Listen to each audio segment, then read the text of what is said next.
Hello everyone and welcome to my final Starfield character build for the year. This is the Space Trucker, a build all about taking it easy while making your deliveries across the universe. For a background, we're going with Long Hauler. As the description of this class says, you're a space trucker, pure and simple, and that's exactly why we've picked this. The starting skills are suited for the build, and the occasional added dialogue choice will be relevant. As for traits, I went with Raised Enlightened, Kid Stuff, and Taskmaster. Raised Enlightened and Kid Stuff are primarily here just to flesh out the character a bit. The former will grant you a chest of early game goodies, and the later will give you parents to visit in New Atlantis, who will sometimes give helpful items, albeit at the cost of 500 credits a week. Honestly, it's a pretty small price to pay for a little added content in the game. Taskmaster doubles the hiring cost of crew, but improves repair chance for ship systems. The cost generally isn't too big a deal, as you can get plenty of good crewmates without needing to pay for them. On to skills now, and we start in the physical tree, where the one skill I'm going for is weightlifting. Carry weight is a little on the low side in Starfield, so an extra 100 goes a long way. The 50% resistance to stagger is hardly anything to sneer at either.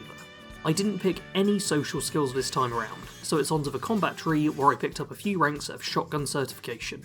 Shotguns are quite a bit of fun to play around with, and I felt quite a fitting weapon type for this character.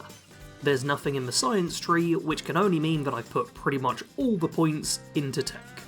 Let's face it, the tech tree is the best in the game, and if you're focusing on space combat, you'll be spending most of your points here. First to grab is Boost Pack Training. You only need a single rank, but without it you don't get to use your jetpack, so it's always an essential one to pick up. Once you've got this skill unlocked, it's on to ship-based ones, starting with maxing out piloting. Not only does this increase ship mobility, but it will let you pilot Class C ships. In order to boost combat capabilities, you're also going to want to grab ballistic weapon systems, in order to get more damage from your ship's guns. Targeting control systems is a great skill for ship combat, essentially giving you a VAT-style system to play around with. The slowdown and specific targeting of ship systems gives you a huge edge in a fight, and should be used whenever possible. Combat isn't the only focus for your ship though. You're primarily focused on hauling goods, so the payload skill is one to go for. The more ranks of a skill, the more cargo capacity you get. And as the skill is percentage based, the more cargo your ship can carry, the bigger the boost will be. For the final couple of skills, we are back to a combat focus, with shield systems being the first of the two. Maxing this out will make your ship a whole lot harder to take down, not only boosting shield capacity, but also giving a chance to ignore damage entirely. And finally, there's particle beam weapon systems. Particle beam weapons are always a good choice for your ship, as they're equally effective against shields and hulls. The weapons are always effective, so may as well go for improving them to be stronger and more effective in targeting mode. Have you realised they're effective yet? Should I have wrote the word effective over and over again? I think you get they're effective. In terms of equipment, we're going to start with the weapon of choice, a shotgun. Yeah, due to the loot system of the game, it's hard to recommend a super specific weapon, as it will be pretty random for what weapons you get which are actually worth using. You're mostly just going to be looking out for a good legendary shotgun. But if you're looking for a guaranteed weapon, you can head to the Red Mile on Parima 3. Run it, and you'll end up with Brute Force. Not a great weapon, but at least a guaranteed one that's easy enough to get hold of. As for what you're wearing, we're going with full Space Trucker gear. There are Space Trucker helmet, spacesuits and packs, although I couldn't find a pack, so I went with the Star Roamer one instead. This is really here to fit with the look of the character more than anything else. The resistances aren't great, and you're once again having to rely on getting a random drop if you want added effects on any of the pieces. What you can rely on to be somewhat decent is your apparel, the Space Trucker flannel and hat. The hat is a purely cosmetic piece, but the clothes add a little bit of carry capacity, which is a nice bonus to have, especially for this character. As for your ship, you're going to want to start out with an Econo Hull, and then modify and improve it over time. I renamed my version to the Long Hauler, and it's pretty much improved in every single aspect. In terms of the core changes you'll be wanting to make, there's a few to cover. First is switching the reactor out to the best Class C version you can. The more bars of power, the better. Next up is switching out the weapons to a mixture of particle beam and ballistic weapons, to better fit with the skills of the character.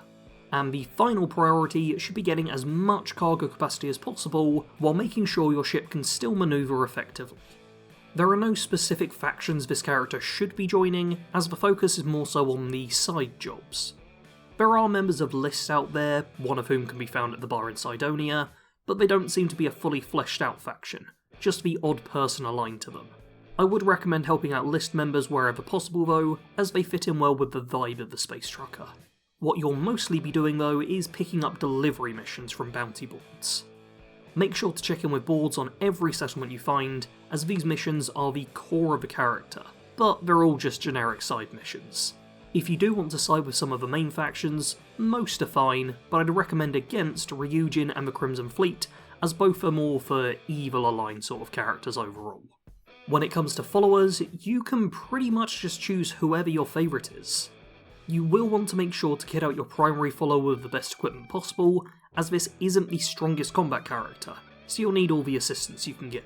In terms of crew, you'll be wanting to select members which have skills to improve your ship's effectiveness.